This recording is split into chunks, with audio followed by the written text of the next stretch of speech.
Gotta look for my people. Imagine being a little girl, never feeling heard or like you mattered. That was me. I learned early on that speaking up didn't always lead to safety or to change. And so I watched. I listened. I learned how to know what people needed, even when they couldn't speak it. Maybe that's why I've spent my life listening to people the world has stopped hearing. People living with dementia. Because once their words are gone, most people assume there's nothing left. But I know what it feels like to be dismissed, to still have something deep inside you and no one willing to hear it. And that's why I'm here today to ask one simple question. What if dementia isn't the end, but the beginning of a new way to connect? I've been a caregiver for as long as I can remember. The first time was when I was 5 years old. My mom underwent back surgery. My dad had to work. I was an only child at the time, so it was up to me to take care of my mom when I got home from school. I remember running up the stairs, being so excited, running down the hall to the bedroom where she lay. My dad packed a cooler next to the bed. I opened it. I got out our 2 peanut butter and jelly sandwiches and our cottage cheese and hopped up on the bed next to her. There was no manual. There was no training. Just a little girl doing her best to care for someone they couldn't care for themselves. That's when I learned to listen without words, to sense what people needed, even when they couldn't speak it, to hold space for pain I didn't cause, but I couldn't ignore. It's no surprise I became a nurse. And over the past 27 years, I've walked alongside so many people living with dementia. I've watched them fade first from their memories, then from their families, and far too often from their own dignity. But what I've realized that most people miss is this. Even as their mind changes, their spirit remains.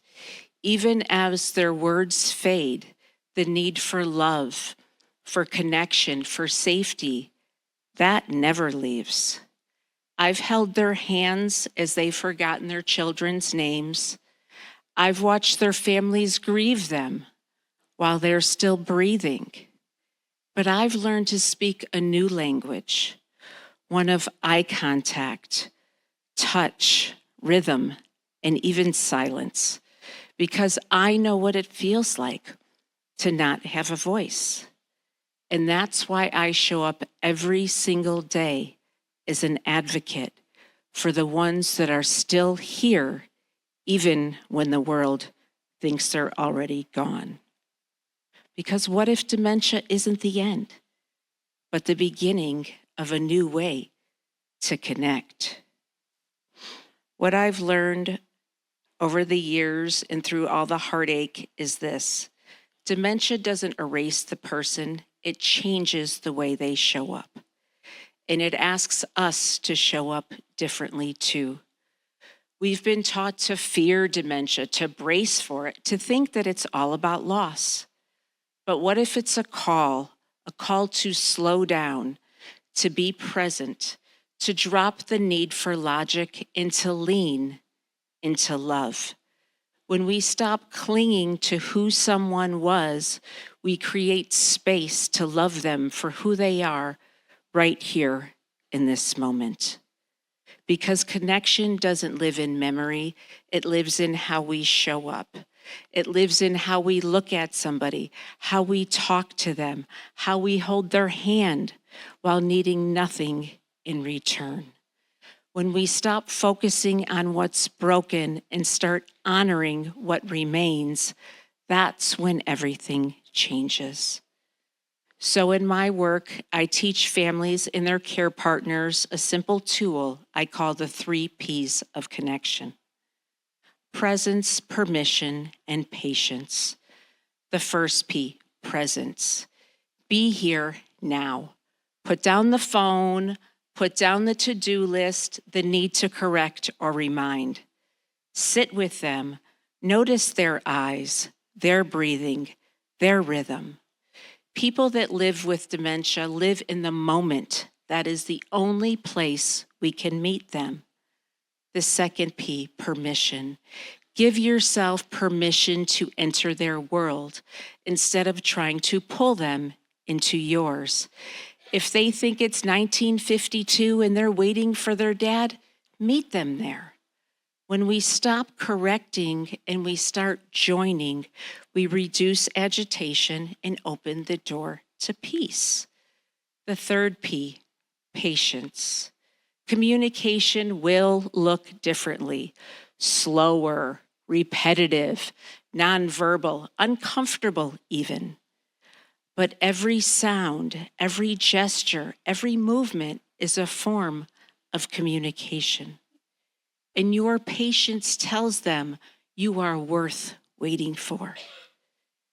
These 3 Ps of connection don't just help the person with dementia feel heard and seen. It also helps you feel less anxious, more grounded, even in the hardest moments. Because connection isn't about memory, it's about how we show up. So I would like you to imagine something with me. If you would, close your eyes. I want you to think of somebody that you love deeply. Maybe it's a spouse, a parent, a friend, a grandparent. Now imagine for the first time, they don't know your name. They don't recognize your face. But then, just for a moment, your hand touches theirs and they squeeze it. You know that they feel you, they remember you, not with their minds, but with their hearts. That's connection. That's what's possible, even in dementia. So I want to take you back to the question I started with. What if dementia isn't the end, but the beginning of a new way to connect?